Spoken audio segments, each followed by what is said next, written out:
Hello everyone, I'm Alekia Kachakayala. I'm excited to present my customer churn analysis dashboard, combining insights from both static and interactive visualizations developed during Huddle 3 and 4 of the MBA622 unit.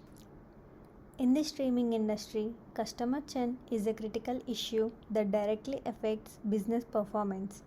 Reducing churn even slightly can lead to a large increase in revenue. To understand why customers are leaving and how to retain them, I used a real dataset from Kaggle, prepared it through cleaning and transformation, and explored it through visual storytelling in Power BI. In this project, I will explain how I used Power BI to analyze customer churn, combining visual insights with Python integration to identify key patterns and churn. First, I have the clustered column chart that shows the distribution of weekly streaming hours. The tree map breaks churn down by location. The stacked bar chart displays churn by subscription plan. I have added slices for subscription type and location. The scatter plot compares weekly hours and average session length. To go deeper, I have used Python integration. Unfortunately, due to Python integration issue, the interactive visuals aren't displaying here. But no worries, I will walk you through each main chart and explain the key insights about customer churn in the streaming industry. I begin with a clustered column chart showing how much time users spend streaming each week. Most users fall around the 25-hour mark, which helped me identify engagement levels like casual versus heavy streamers. This sets the foundation for understanding user habits. Next to that, I placed a box plot comparing average session length between churn and retained users. Interestingly, there's no clear difference between the two groups. This tells us session length alone is not a strong predictor of churn, and we need to consider additional factors. The scatter plot explores the relationship between weekly hours and average session length.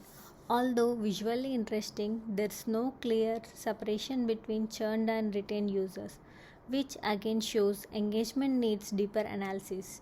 To support this, I added a correlation heat map. Here, the strongest insight was a negative correlation between weekly hours and churn, meaning higher engagement leads to better retention.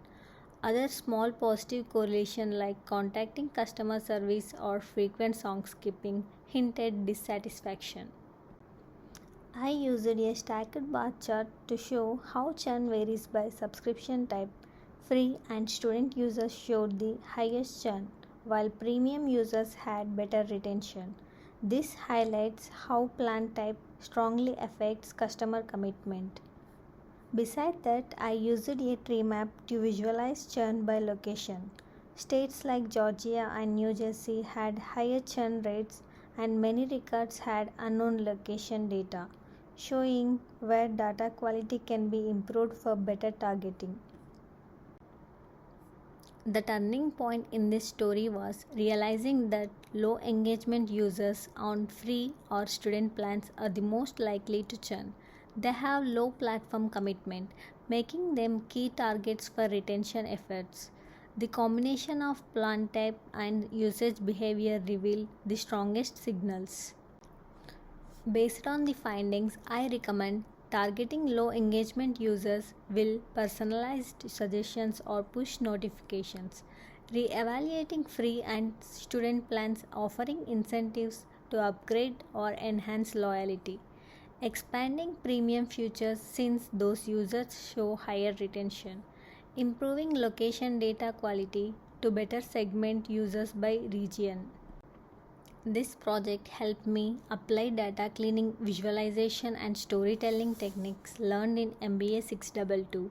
I also improved my technical skills in Power BI and my ability to communicate complex insights. I used GenAI tools like ChatGPT to refine the narrative and improve flow, but the analysis, design, and insights were entirely my own. In conclusion, my dashboard turned static data into a dynamic story. helping businesses identify key churn drivers and take informed actions. Thank you for listening.